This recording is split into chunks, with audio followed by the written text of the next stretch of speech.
Sabi niya po na sapukin ko daw po. Sapukin mo. Oo. Hmm. Ano sinabi mo sa amo mo? Sabi ko po ayoko puti. O anong nung umayaw ka sa utos ng amo mo, ano sinabi ng amo mo? Wala naman po. Siguro, Mr.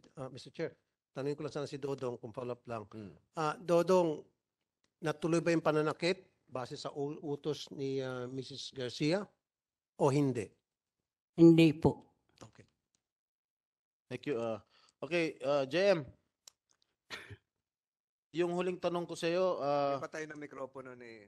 kailan mo nakitang binugbog si Aling LV ni Madam France? Simula po nung pumasok po ako.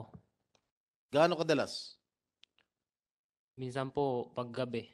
Tuwing gabi. Opo. Araw, walang nangyayari araw. Paano mo nakikita ng binubugbog ni Madam France si Aling LV? Pag ano po, yung sarado na po kami. Sarado ng tindahan. Opo. O, paano mo nakikita? Pumapasok ka ba sa bahay? Pupunta po ako ng kusina pag Oh. matutulog na. O, Kita ko po binubugbog po siya. paano siya binubugbog? Pwede mo bang demonstrate paano niya binubugbog? Yung, Kunwari ikaw si Aling France, si Madam France. yung sinisipa-sipa po. Hmm. Tapos sinasapok yung ulo. Saan niya sinasapok ang ulo? Sa Suntok, Opo. kamao. Walang instrumento, walang ibang instrumento. Wala po. Gaano kadalas? Araw-araw, gabi-gabi? Paggabi po, pag minsan mainit po ang ulo. Bakit mainit ang ulo niya? Hindi ko po alam eh. Tuwing kailan mainit ang ulo niya? Gabi-gabi? Minsan po, pag ano.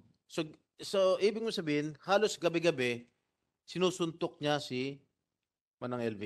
Oo. Tama po ba ako? Ha? Opo. The permission sa Estrada. Hindi ka umawat? Hindi po. Hindi mo sinabihan. Tama na, ate. Hindi po. Bakit hindi ka umawat? Takot po. Okay. Natakot ka? Bakit? Baka po madamay po ako.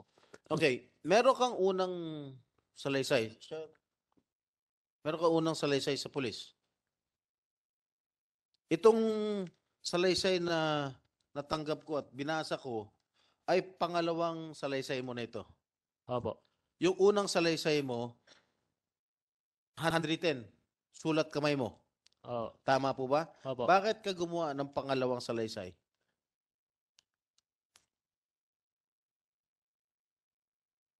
At binabawi mo yung unang salaysay mo. Kaiba, yung unang salaysay mo, kakaiba doon sa pangalawang salaysay mo na iyong pinirmahan sa CIDG, Mindoro, Police, noong September 12. So, bakit magkaiba? Nung una, kang tanong ni Senator Estrada, parang pinagtatanggol mo si Mrs. France Ruiz. Yung pangalawa, iba na yung sinasabi mo. Yung una bang ginawa mo ay may nagturo sa'yo. Meron po. Sino? Si Ate Franz po. Pirma ka. Opo. Saan nangyari? Sa tindahan niya po. Wala kang kopya nung unang salaysay dahil wala kaming kopya rito. Wala po. Anong inilahad mo sa unang salaysay mo? Nailagay ko daw po na si Ate LB napasok po sa kwarto ko. Na Napasok. pumasok si Aling LV sa kwarto mo. Opo. Oh. Tapos, Tsaka po yung naglalagay po nung kalawang sa heater. naglalagay ng kalawang sa Heater. heater. Opo. Oh, tapos, Tapos ako daw po ang sabing may gawa nung pag sa mata niya po. ano? Yung pagsapok sa mata niya po. Pagsandok sa mata? Pagsapok po. Pagsapok sa mata, oh. Ano pa? Tsaka yung pong pagsunog ng washing. Pagsunog ng Washing po. washing machine. Oo. Ano pa? Lahat yan ay tinuro sa'yo ni Franz. Opo. Ano pa? Meron pa raw naglalagay ng buhok, Opo. pubic hair, sa pagkain. Totoo ba? Siya Hindi. nagdikta nun? Opo. Siya po. Totoo bang meron nilalagay si Aling LV? Wala po. Ano pa?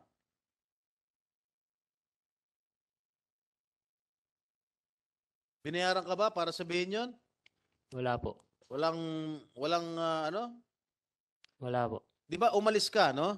Lumayas ka at pinabalik ka ni Jerry. Opo. Tama po ba? Opo. Tapos naisip mo, kaya ka pinabalik ni Jerry dahil para gumawa ka ng salaysay, yung unang salaysay mo. Opo. Tama po ba? Opo. Sige, tuloy mo. Ano pa ang sinabi ni Franz? Yung yun nga po, paglagay po ng buhok sa mga pagkain. So, hindi totoo na doon sa unang salaysay mo na hindi totoo na sinaktan mo o sinapok mo si Elvis sa mata. Hindi po. Walang katotohanan. Wala po. Hindi mo kahit kailan pinagbuhatan ng kamay si Aling Elvi. Yung ano lang po, nung dati po, Paano dati? nung ginamit ni Ate Elving basahan po ang damit ko. Nung ginawang basahan yung damit mo. Opo. Ano ginawa mo kay Manang Elvi? Natabig ko lang po yung kanyang ulo sa sobrang inis po. Sa sobrang inis. Opo. Hindi magresulta ng pagkabulag ng kanya mata, yung pagtulak mo, pagtabig mo. Hindi po. Alright. Madam, sir, pwede makasingit ulit. Meron, Tulfo is recognized. thank you, Mr. Chair, sa Senator Estrada. Dito sa sinumpang salaysay ulit ni Dodong sa pang-5 na paragraph, fifth paragraph, sabi rito, nakita ko po nasaksiyan na maraming beses na po na sumusuka ng dugo si LV dahil sa mga ginagawa sa kanya ni na Mrs. Ruiz, Patrick at JM. Tama ba ito? Accurate ba ito, Dodong? Itong sinumpang salaysay mo? Na nakita mo sumusuka ng dugo si Manang LB dahil sa ginagawa itong Ruiz na ito at mga kasamahan pa ninyo kasama si JM. Dito yan. Tama o mali itong statement mo? Tama po. So, ibig sabihin, si JM kasama sa nananakit kay Manang LV? Po, hindi ko alam po eh. Hindi, sabi mo kasi rito, nasaksiyan mo, nasaksiyan mo maraming beses po na sumusuka ng dugo si LV dahil sa mga ginagawa sa kanya ni na Mrs. Ruiz. Sino tong Patrick na to? Ikaw. So, ang sinasabi ngayon mo, Dodong, si Ruiz, Mrs. Ruiz, and then yan si Patrick, at saka si JM, nasaksiyan mo, nananakit kay Manang LV hanggang sa sumuka siya ng dugo. Nandito to. Accurate ba to o tinutusan ka lang na? Wala lang po. If I may interject, Senator Tulfo, ang nakalagay dito, wala po silang pakialam. Ano ibig sabihin nun? Nandun si Patrick at JM pero wala silang pakialam at patuloy ang ginagawang pananakit sa kanya po. Sino ba ang kasama ba sa pananakit si JM at si Patrick? Kasama sa pambugbog? Hindi po. Mr. Chair, ewan ko baka nabago na to dahil dito sa number 5, talagang sinasabi niya, sumusuka ng dugo si LV dahil sa mga ginagawa sa kanya ni na Mrs. Ruiz, Patrick at JM po, pero wala po silang pakialam at patuloy lang ginagawang pananakit sa kanya po. So, maring hindi maganda at mali yung pagkasabi mo rito. Opo. Okay. Sino ang nanakit? Si Fran po. Yung si Patrick at JM, nakapapanood lang. Opo.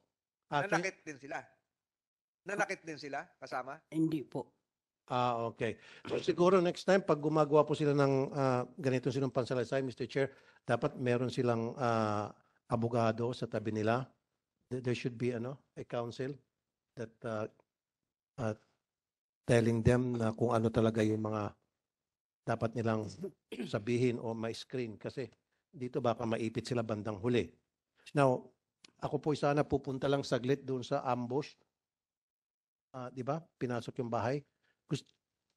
Yeah, pero you have the right to ask questions again, Senator Tulfo. Pinag-usapan niya kayo na. Dodong, yung tungkol sa binaril ka sa bahay. Pero bago niyan po sana, gusto ko lang malaman ang background itong dalawa. Meron ba silang connection? May mga kamag-anak ba kayo sa PNP, military? Wala? Wala po yun. So, bakit ang dami yung abogado? Wala po, Your Honor. Wala. Hindi, ang daming abogado. Bakit nakaka-afford kayo ng napakaraming abogado? Mga kababayan po namin yung iba, Your Honor. Libre. Hindi po, may bayad po. Ang aming, may bayad din po. Okay. Magkano bayad? Ang acceptance po is 200,000 tapos yung 200,000? Opo. Tapos pinangutangan lang po namin. Sinabi mo nung nakarang patinig, 10,000 lang. 10,000 po ang tuwing hearing po. Ha? 10,000 po tuwing kasama po namin sila. Pero ang acceptance nila sa amin sa kaso is 200,000. Buong kaso, 200,000 na binabayad mo sa law firm? Opo. Pinangutangan po namin yun para lang makakuha Pinautang kami nyo? ng- Talaga lang ha? Totoo po. Sige. Mamaya ka. Are you going to direct the questions to Dodong sa pagbarel? O Yes, sana po. Pero kunting tanong lang muna dito sa... Gusto ko lang makuha yung background itong dalawa kasi kung ano sila persons of interest doon po sa pagpasok sa Go ahead, bahay go ahead, go ahead. nitong witness. Ang gusto ko lang sanang malaman kung pwede tayong mag-hire ng private detective para kalkalin ang background nitong mag-asawa. Malay natin baka meron silang kamag-anak na pulis o dating pulis o militar, dating militar o NPA. Kasi hindi naman siguro aambusin ito nang walang dahilan, nang walang nag-utos. So kayo po ang primary suspect. Alam niyo po yan, ano po? Or person of interest. Kasi pag i-1+1 mo, di ba? Nagtitistigo sila laban sa inyo and then bigla siyang inambos. Tama. So ngayon, nagpa-file mo ba kayo ng income tax sa BIR? Opo, Your Honor. Magkano po yung income tax na pinal nyo nung last year? Bagatanda, Your Honor. Hindi mo malalaman. Dapat alam mo yun kung magkano. Hindi ko po bagatanda kasi may bookkeeper po kami na nagagawa. May bookkeeper kayo. Po. Okay, saan probinsya po kayo? Occidental Mindoro po. Okay, may kamag-anak ko ba kayo sa PNP o military? Wala po. NPA? Wala po. Riding in tandem? Wala po. Wala. Okay, sige. Sa mga drug lord. Wala po lalo, Your Honor. Drug lord. Wala po. Sigurado ka? Opo. Mr. Chair. With the permission of Senator Tolpo, Nice. hindi naman ibig sabihin na porke wala kang relative sa police, wala kang relative sa NPA, wala kang relative sa mga masasamang tao, hindi mo na pwedeng ipapatay si Dudong. It doesn't follow always. Kung makabayad ka ng abogado na 100,000 sa probinsya, ang buhay ng ordinaryong tao nasa mga 10,000, 20,000 lang, patay ka na kung mag-hire ka ng hard killer. Kaya nga, sabi ko, ang naiisip natin na napakamura ang buhay sa probinsya.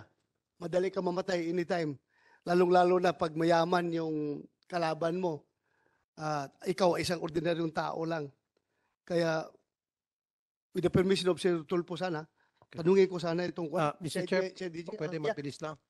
Kaya ako nasabi yan, Mr. Chair, dahil sa experience ko, maraming beses na nagreklamo sa akin na sinasaktan ang isang ordinaryong mamamayan kahit na walang pera yung suspect dahil may mga kamag-anak na sa PNP, pasensya na, sa PNP, pasintabi, may kamag-anak sa military.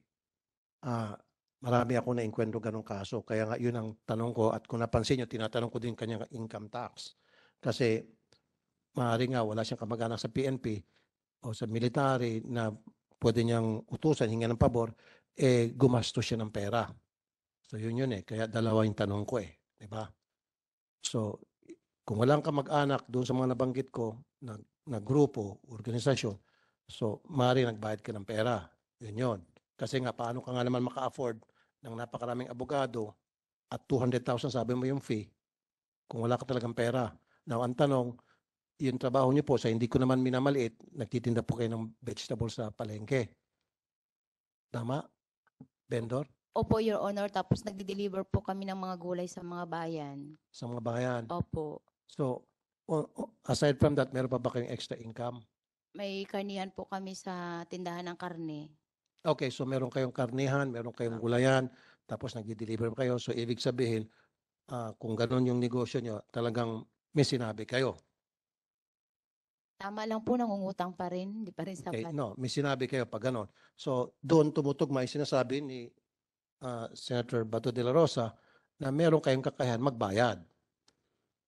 Yun eh. So, ibabalik ko sana sa PNP, nung pinuntahan niyo po yung bahay, nung sa ambush, so meron po kayong mga casing na recover? Na ginawa niyo na po ng ballistics? Meron po kayo nakuha mga fingerprints? Sir, nung gabi ng 12, sir, 12, 9 p.m. So, doon po nangyari yung krimen na pamamaril kay Dodong. Opo. So, wala na-process po ng ating forensic team ng Occidental Mindoro, yung area, wala pong nakitang slag na recover po doon. Walang slug? Wala ring cartridge cases, wala po. Walang cartridge? Kasi sabi nagpaputok daw, pataas ba, pababa? According po sa kanyang statement, sir, is pababa yung putok sa kanya.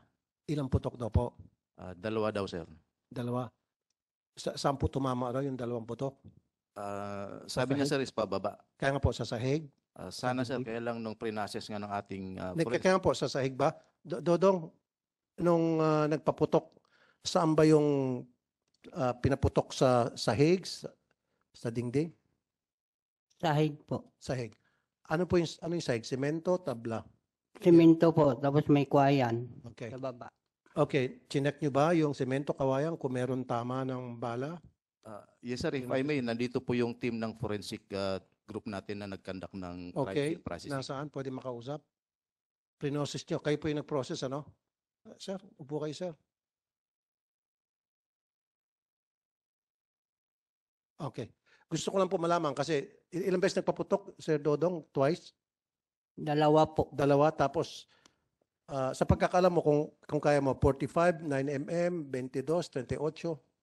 Sa pagkakalam mo lang.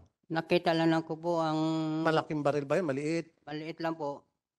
Ang putok niya Okay. po, ikot. Revolver. Revolver pag umiikot. So, ibig sabihin pag revolver, it could be 38 or 22. Po, basta Or pwede rin 357. opo, siyempre Basta ikot. umiikot, okay. Opo. So, sa semento pinaputok. Okay. Prinosis niyo yung crime scene. Meron ba kayo nakita doon na tama ng bala sa semento? Good morning, Mr. Chair and Your Honor. Pinrasos namin thoroughly yung crime Can you scene. first identify yourself? You are... I'm Nag-oath police. ka naman kanina, no? Nanumpa ka rin? Mr. Chair, hindi pa po. And then, administer the oath. Pamsec, saan na yung pamsec natin? Raise your right hand. Do you swear to tell the truth and nothing but the truth in the Senate investigation? Thank you, sir. Proceed, Senator Tulfo. Thank you, Mr. Chair. So, prinosis niyo yung crime scene. Sabi niya, 2 beses nagpaputok o revolver. So, it could be 38, 22, or 357.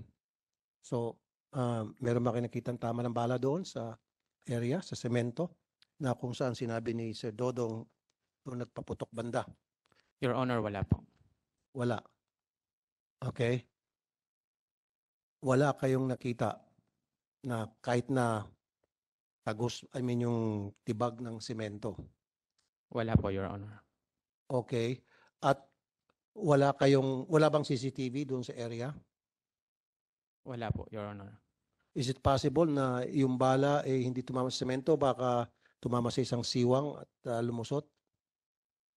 Wala bang mga siwang doon? May mga siwang, Your Honor. So it's possible na tumama doon sa siwang. Lumusot, Your Honor. Okay. So hindi ba kayo sumuot doon sa ilalim para tingnan yung tingga? Kung yun pa yung sumuot sa siwang? Sumuot, Your Honor. Sumuot? Yes. Okay.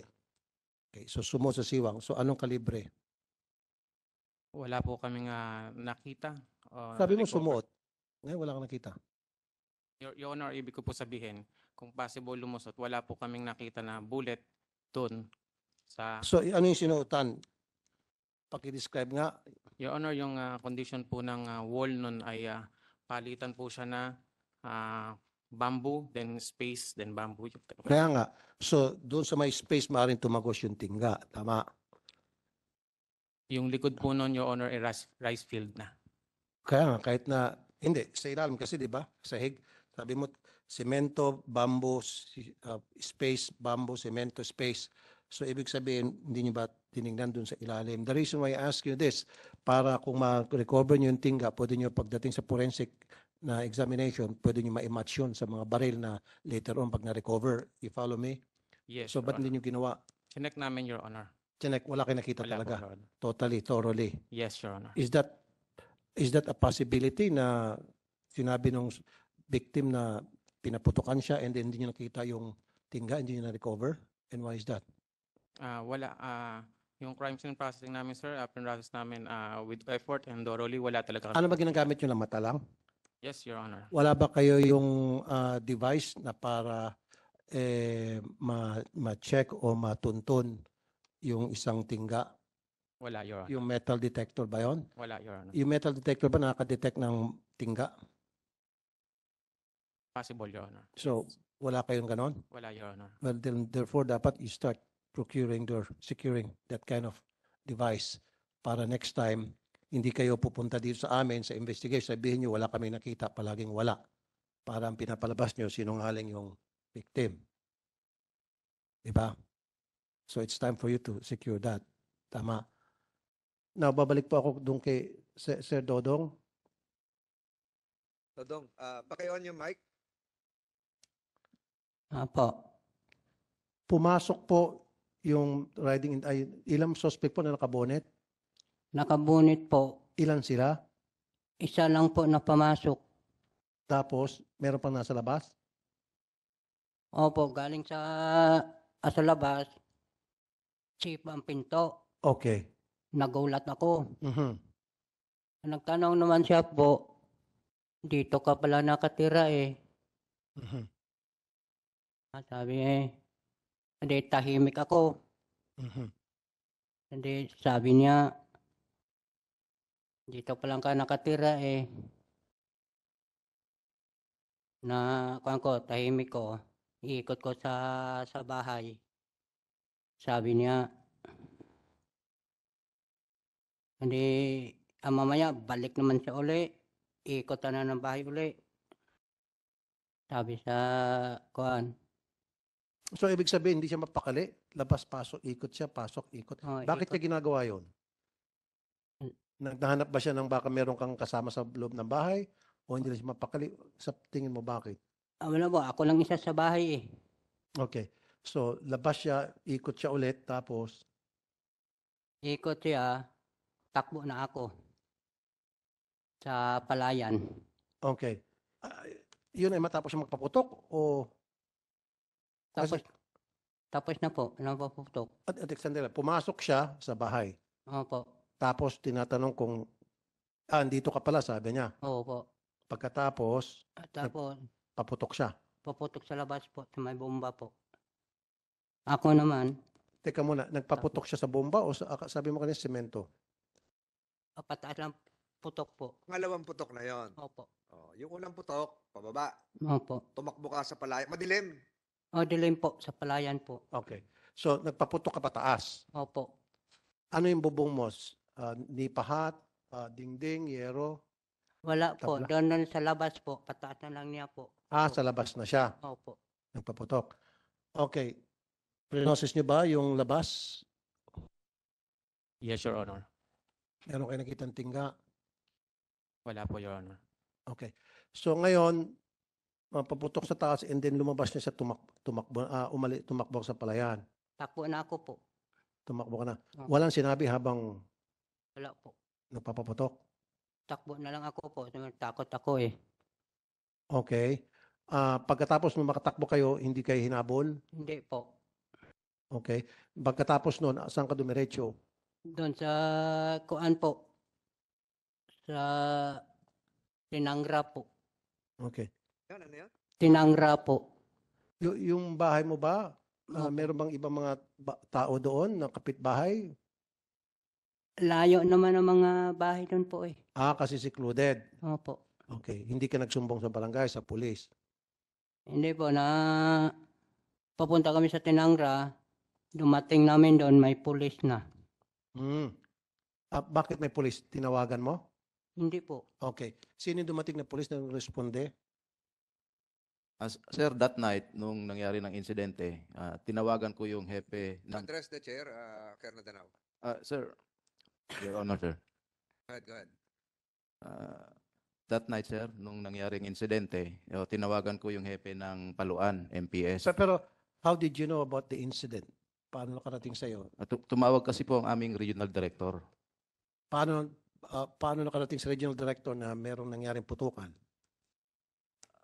Hindi ko na po For masasagot. the record, Senator Tulfo, it was through the initiative of this representation when it was brought to my attention by certain media personalities that an incident happened concerning Dodong. So since this is a continuing investigation, your chairman took it upon himself